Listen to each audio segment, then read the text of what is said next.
Shalom, shalom, peuple de Dieu. Que le Seigneur vous bénisse.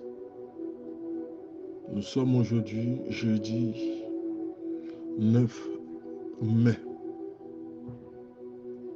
C'est un jour férié parce qu'il est question de l'ascension, du retour du Seigneur vers son trône initial. La Bible dit de la même manière, nous l'avons vu partir. C'est comme ça qu'il reviendrait. Alors si nous savons dans la Bible qu'il reviendrait, alors nous devons nous préparer. Prépare-toi à la rencontre de ton Dieu. Le Seigneur est arrivé sous la forme humaine, naissant par l'esprit, mais ayant la forme humaine, conjuguant automatiquement dans sa personnalité la spiritualité et la forme humaine. Sa naissance n'ayant pas été provoquée par des hommes, mais par l'esprit. Il se devait de marcher par l'esprit et d'accomplir les miracles. Il a été crucifié à la fin de son ministère. Il a accompli toutes choses dans la volonté du Père. Parce qu'il disait toujours, le Père et moi, nous faisons un. Lorsque son ministère fut accompli, et selon la prophétie, il devait mourir pendu au poteau de la croix, prenant par la même occasion tous les péchés qui étaient sur nous. Quand il est mort, il est descendu aux enfers. Il a arraché à Satan le dernier pouvoir que Satan pouvait encore s'enorgueillir. Le pouvoir, la puissance de la mort. C'est pourquoi Christ n'a jamais participé à des funérailles, parce qu'il est la vie.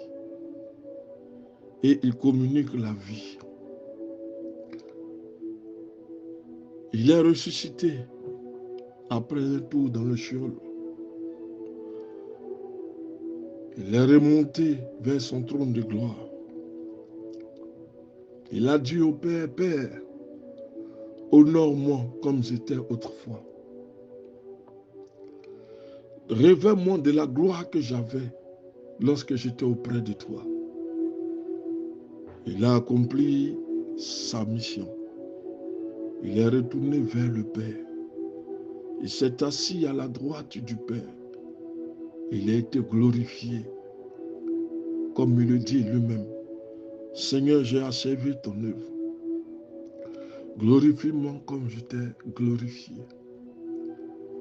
À sa mort, ses disciples n'ont pas pu le toucher. Parce qu'il est sorti d'une pureté, d'un lin pur. On ne pouvait pas le toucher. Il fallait qu'il retourne vers le Père. Celui qui le touchait, il faisait perdre cette gloire-là.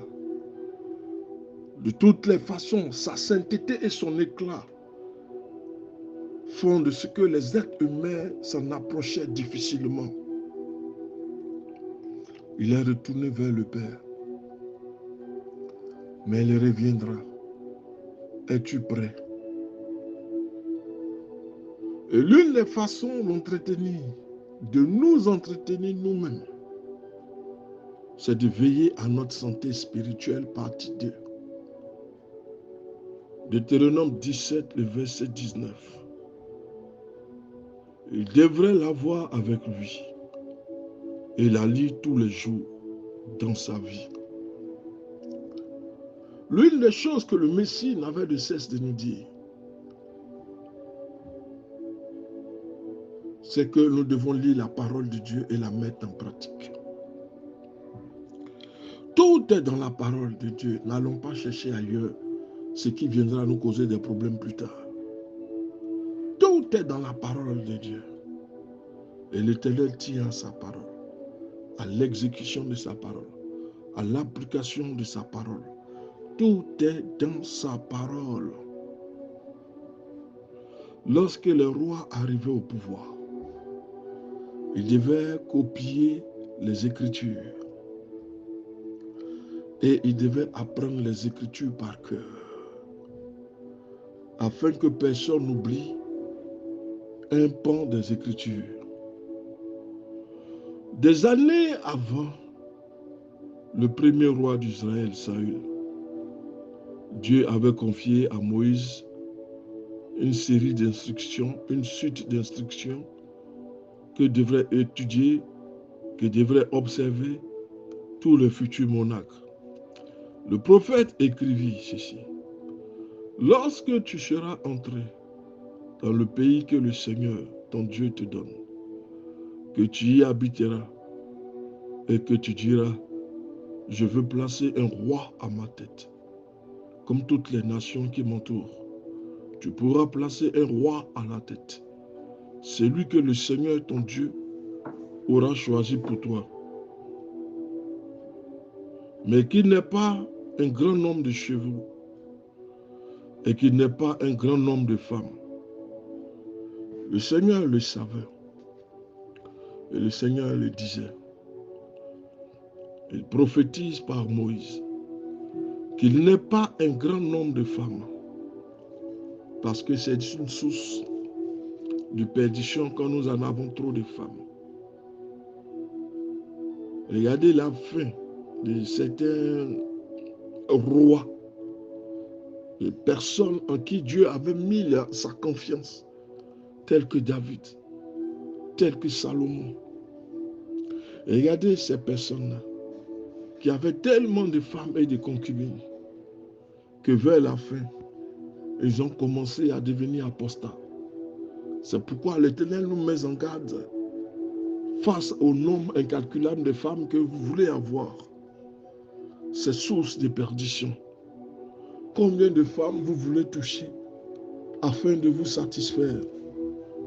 Le Seigneur dit ceci, qu'il n'ait pas un grand nombre de chevaux, qu'il n'ait pas un grand nombre de femmes, afin que son cœur ne s'écarte pas, et qu'il n'ait pas une grande quantité d'or et d'argent.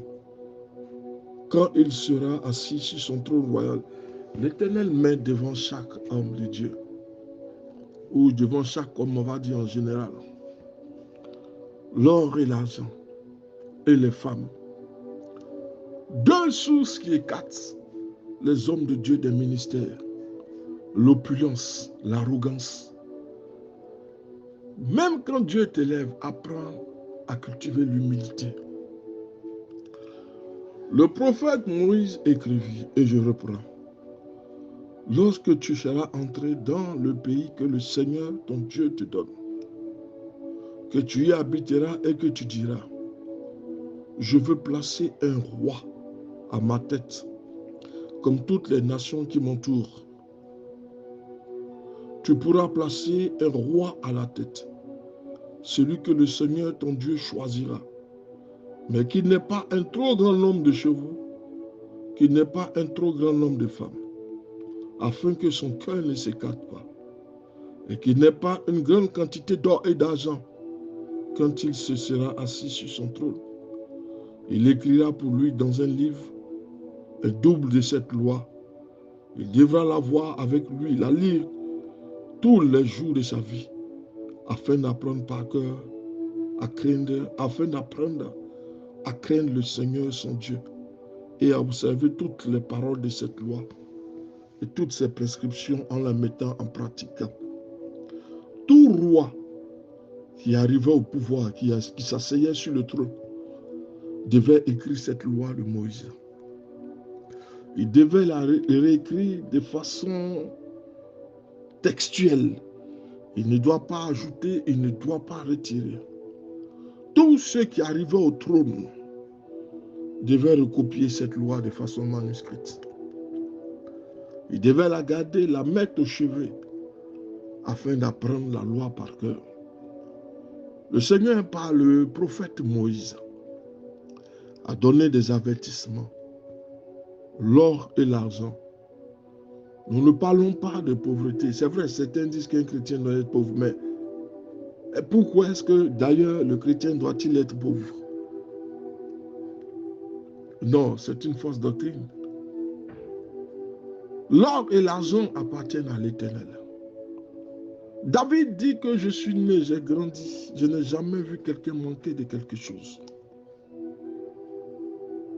L'Éternel, la Bible nous dit, est le rémunérateur de tous ceux qui le cherchent. L'Éternel nous met en garde face à l'or, à l'argent, face aux femmes et face au danger de nous éloigner de sa personnalité. Parce qu'il sait que les femmes, ça entraîne la chute, ça entraîne le désespoir, ça entraîne la perte de l'onction. En un mot, ça entraîne la chute.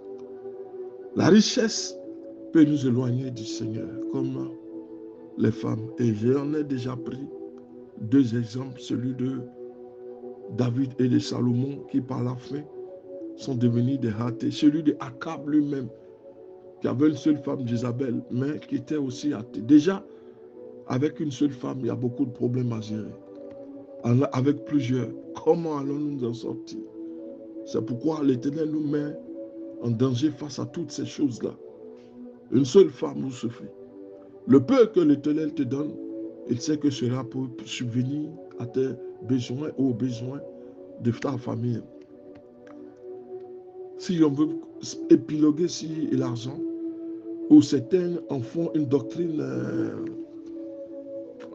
j'allais dire une fausse doctrine même, parce que Paul lui-même le dit, nous devons aller prêcher l'évangile. Mais qui soutiendrait l'évangile? Qui paierait les voyages pour que les peuples et les populations sachent la vérité? Faute de vérité et de connaissance, le peuple de Dieu est en train de périr. Il devrait lire la loi tous les jours afin d'apprendre à craindre le Seigneur et à observer toutes les paroles de cette loi et toutes les prescriptions en la mettant en pratique, afin que leur cœur ne se lève pas au-dessus de leurs frères et qu'ils ne s'écartent pas des commandements ni à gauche ni à droite. Le verset 14 au verset 20. Deutéronome 17, le verset 14 au verset 20. Le plan divin était que le roi, le berger, le leader de son peuple, se nourrit chaque jour de la parole de Dieu, afin que son cœur ne s'éloigne pas de son Dieu et qu'il demeure attentif à ses commandements. Le livre que le roi devait écrire n'était pas son journal intime, mais une copie exacte de la loi divine, qui devait être vérifiée par les prêtres, les lévites, pour éviter l'omission ou l'ajout personnel. Le roi qui arrivait au trône devait se conformer à cette règle. Il avait plusieurs restrictions, mais il avait aussi à recopier les lois, et que ces lois-là devaient être écrites dans leur exactitude, de façon manuscrite. Et ces lois devaient être sues et connues par cœur, devaient être apprises par cœur, et il ne devait avoir aucune opposition à son application et sa mise en pratique. Dieu est pointueux sur les détails. Il est pointueux sur le respect de sa parole. On ne doit pas ajouter, on ne doit pas retrancher. Le livre que le roi devait écrire, ce n'est pas son journal intime, mais une copie exacte de la loi divine. Et la copie de cette loi était vérifiée par les prêtres pour éviter qu'il y ait des omissions ou des ajouts. Non. Il devrait garder près de lui, sur la table de chevet par exemple, constamment à portée de main. Il devait le lire chaque jour, méditer ce qu'il lisait pour être sûr de bien comprendre ce que Dieu voulait lui transmettre. David, le deuxième roi d'Israël, écrit: heureux l'homme qui prend son plaisir dans la loi de l'Éternel et la médite nuit et jour. Psaume 1, verset 1 à 2. Quant à Jésus qui déclare: Il est écrit, l'homme ne vivra pas de pain seulement, mais de toute parole qui sort de la bouche de Dieu. Matthieu 4, le verset 4. Jésus lui-même connaissait très bien la parole de Dieu. Connaissance que ne lui avait pas été donnée par une intervention surnaturelle venue du ciel au début de son ministère, selon le mot de Sinclair Ferguson, mais qu'il avait acquis pendant des années de lecture et de méditation.